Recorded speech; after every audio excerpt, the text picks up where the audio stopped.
একটি কথা হয়েছে, আপনার ব্যাখ্যা দিয়েছেন যে আপনি আসলে গ্রিন এবং ইয়েলো ব্যাংকে টাকা রাখতে চেয়েছেন, কিন্তু কথা হচ্ছে যে এই 250 কোটি টাকা বা 250 কোটি টাকার একটু কম, এই টাকা আসলে বোর্ডের সিদ্ধান্তে ট্রান্সফার করা হয়নি। এটি নিয়ে অনেক আলোচনা আছে, আপনি এটি নিয়ে কোনো কিছু বলবেন কিনা? এটিকে আপনি একক কর্তৃত্বে, একক সিদ্ধান্তে, এককভাবেই আসলে ভালো হোক খারাপ হোক আপনি এটি করলেন কিনা? আপনি আমাকে অনুমতি দিলে একটু এটা এরকম বলতে পারি, ওই ব্যাংকগুলি, যে ব্যাংকগুলিতে আপনি টাকা রাখলেন, তাদের থেকে আপনি বিশেষ কোনো সুবিধাও পেলেন কিনা? যদি ওই প্রশ্নটি করতে আমার একটু অস্বস্তি হচ্ছে, তারপরেও ফারুক ভাই আপনি বলি আমি এটা করলাম, আপনি নিশ্চয়ই এই ব্যাপারটা আমাদেরকে একটু বললেন যে টাকা ট্রান্সফার আপনি একক সিদ্ধান্তে করলেন কিনা। দুই হচ্ছে এই টাকা ট্রান্সফার করে আপনি কোনো বিশেষ সুবিধা পেলেন কিনা ফারুক ভাই?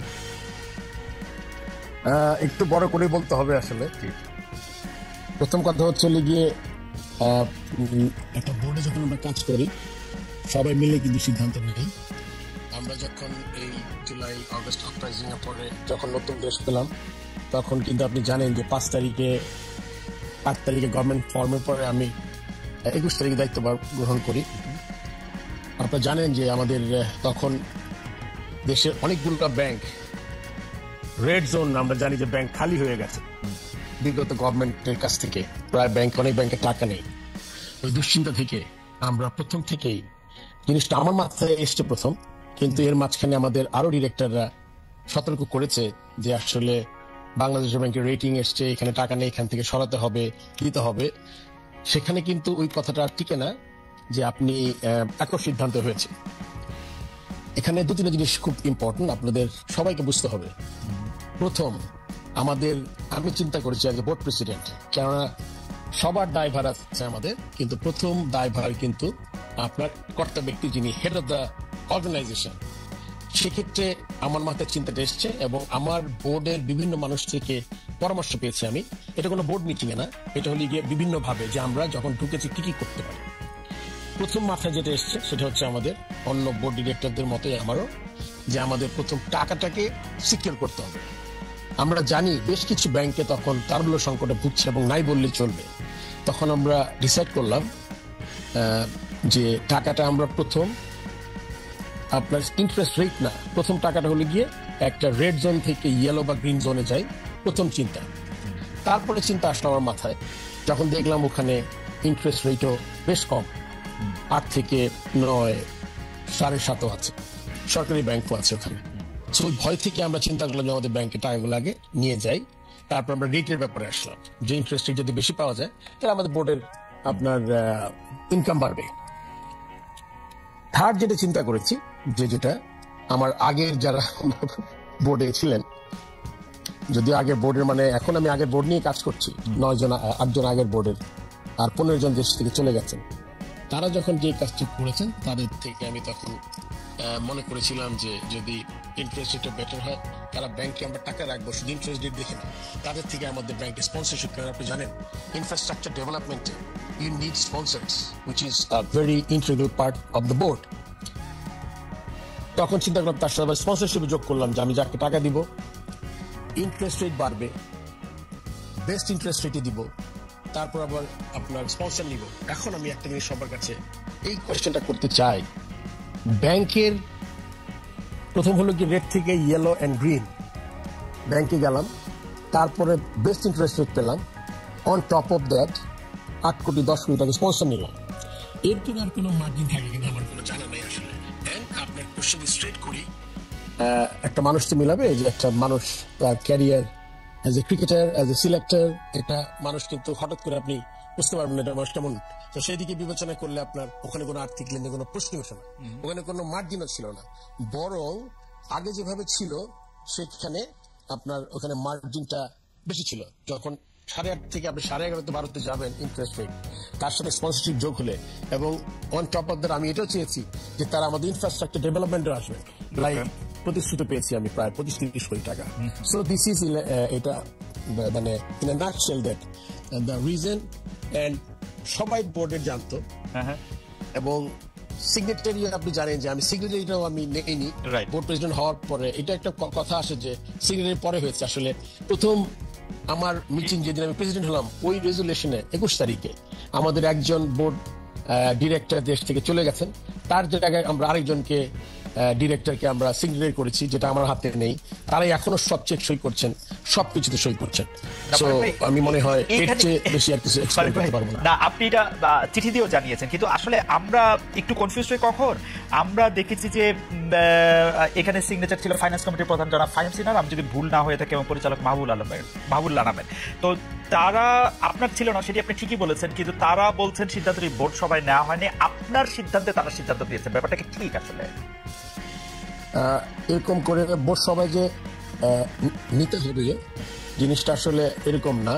কেননা কিছু কিছু আপনার জিনিস থাকে যখন আপনি ইনফর্মালি আলাপ করে নেন। এখন যখন সবাই যখন অনেক কনসার্ন, যখন ওই বোর্ড সভা 1 মাস 2 মাস পরে হবে, তারপর আপনি সিদ্ধান্ত নেবেন, তখন ব্যাংকে যখন আপনি টাকা আনতে যাবেন সিদ্ধান্তের পরে কোনো টাকা থাকবে না।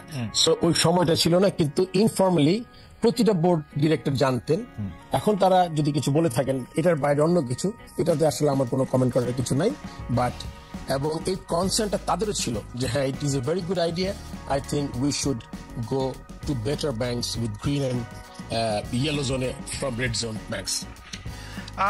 এই ব্যাপারে আপনার কাছ থেকে একটু জানতে চাই যে অক্টোবরে ইলেকশন আছে বিসিবির, সেই ইলেকশনের সময় এই যে ডিরেক্টর, মানে আপনি আগেই বলেছেন যে গত বোর্ডের ডিরেক্টরদের নিয়ে আপনি কাজ করতেছেন, তো এই ইলেকশনদের সামনে রেখে কি একটা গ্রুপ আরেকটা গ্রুপ ঘরের ভিতরে নানা ধরনের মশারি এরকম তৈরি হচ্ছে কিনা,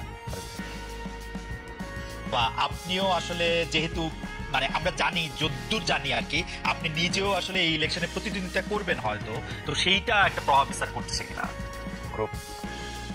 আসলে মহিউদ্দিন, আপনি যদি দেখেন এই বোর্ডটা কি, এই বোর্ডটা হলো গিয়ে এখানে মাত্র আউট অফ 25 ডিরেক্টরস আমি অ্যাজ এ বোর্ড প্রেসিডেন্ট, আমার সাথে নাজমুল আবিদিন ফাহিম বলে একজন আছেন, যারা সিলেক্টেড হয়েছেন এনএসসি থেকে। এছাড়া কিন্তু এটা কিন্তু আগের বোর্ডই। কিন্তু এখানে একটা জিনিস উল্লেখ করা খুব প্রয়োজন।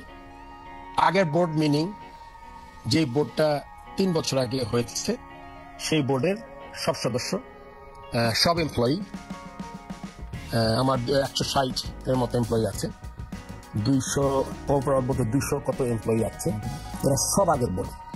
নতুন আমি যখন ঢুকেছি, আমাদের এখানে আসলে এই আচরণবিধি, চাকরি বিধি, এইচআর পলিসি খুব স্ট্রং না। যেভাবে আগে রিক্রুটমেন্ট হতো, সেই রিক্রুটমেন্টে আমি যে বোর্ডে ঢুকে খুব মানুষ নীতি পেরেছি।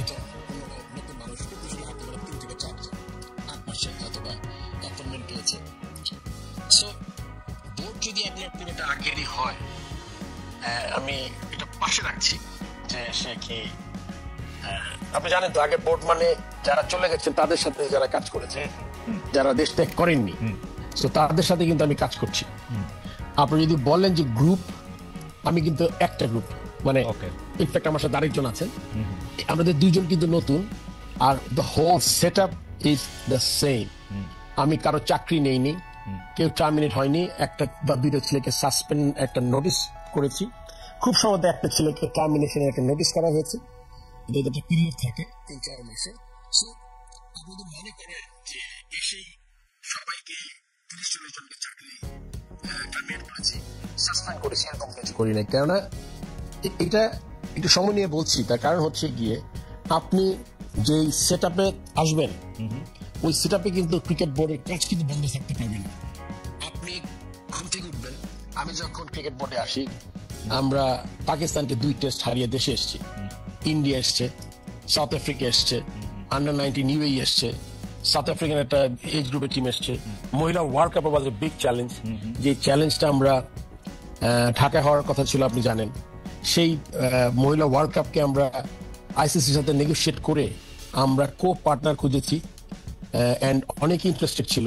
আপনি জানেন আমরা হোস্টিং রাইট ছাড়িনি, হোস্টিং রাইট না ছেড়ে আমরা ইউএইর সাথে আমরা হোস্টিং রাইটের যে টাকাটা আমরা শেয়ার করেছি, উইতে গেছে, এটা কিন্তু পুরোটা চলে যেতে পারতো। এটা একটা আমার কূটনীতি ছিল।